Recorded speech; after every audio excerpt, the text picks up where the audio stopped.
Is this clever supplementation or just chewy sugar with gym promises? Totaria Nitric Oxide Booster is presented as beetroot gummies with classic pump duo L-arginine and L-citrulline plus grapeseed and pomegranate. The pitch is better blood flow, more endurance, and bonus vitality.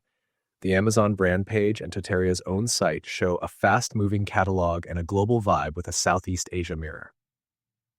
The site accepts major cards and PayPal and shows a phone and support email, but no street address, which is unusual for a supplement brand claiming U.S. origin.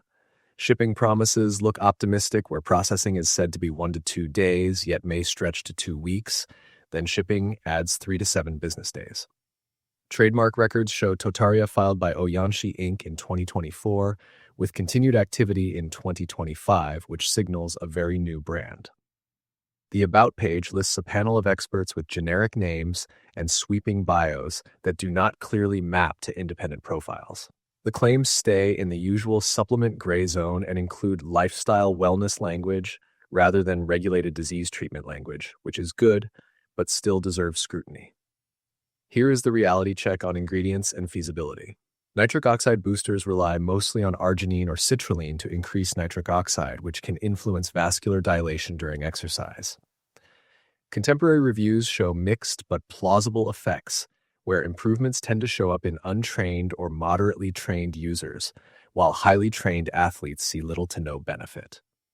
Beets and polyphenols add a different pathway via dietary nitrates and endothelial support. Gummies add taste and compliance, but also add sugars and limit payload per serving compared to powders or capsules, which matters if dosing targets are grams, not milligrams.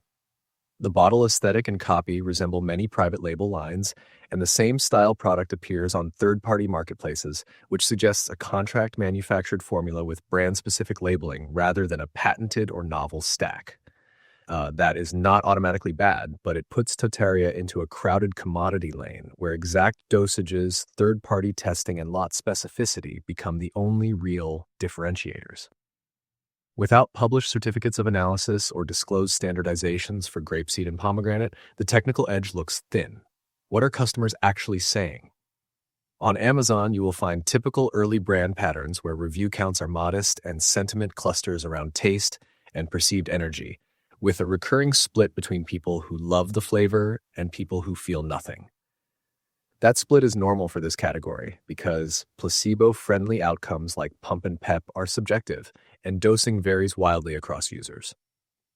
Outside Amazon, there are critical discussions warning about fast spin-up supplement storefronts that list U.S. contact points while sourcing generically, which matches Totaria's very new trademark timeline and the lack of a public street address on site. None of that proves wrongdoing, but it means consumers should anchor on return experience and responsiveness. The site's return policy requires items unused in original packaging and asks customers to email for a return address, which is serviceable but not generous.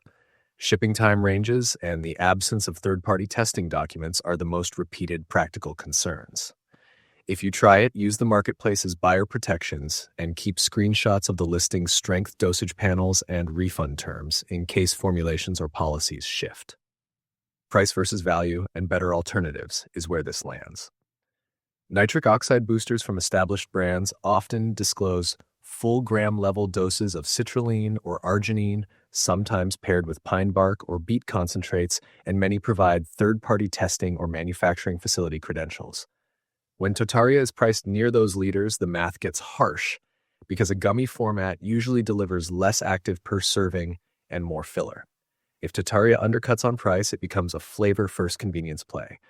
And that is fine if your goal is a casual pre-workout nudge rather than clinical-grade vascular support. Red flags to weigh are a very new corporate footprint, no public physical address, a generic expert roster without verifiable credentials and policy language that pushes resolution to email without a fixed return center.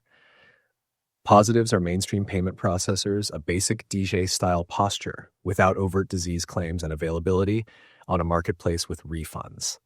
Verdict is mixed, not an obvious scam, yet not clearly differentiated or transparently documented. Worth the hype or worth the headache depends on your tolerance for white label style launches.